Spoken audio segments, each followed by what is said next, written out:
Good morning, good morning. Pirito naman tayo ng turong lumpia, turong gulay o turong suka. Oh, eto na siya, yung kaninang binili. Binalot na. Ayan, piri-pirito na. Turong suka. Yan ang aming ulam for lunch.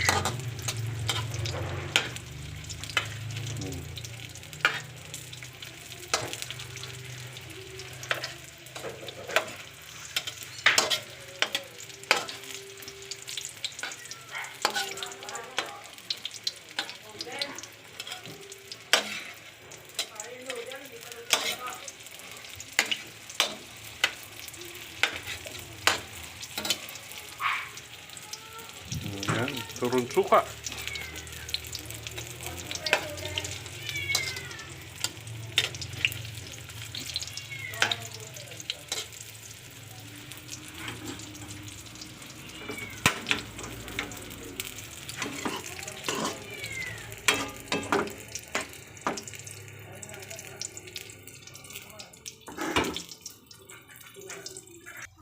Ayan, luto na ang ating turong suka. Good morning, good morning.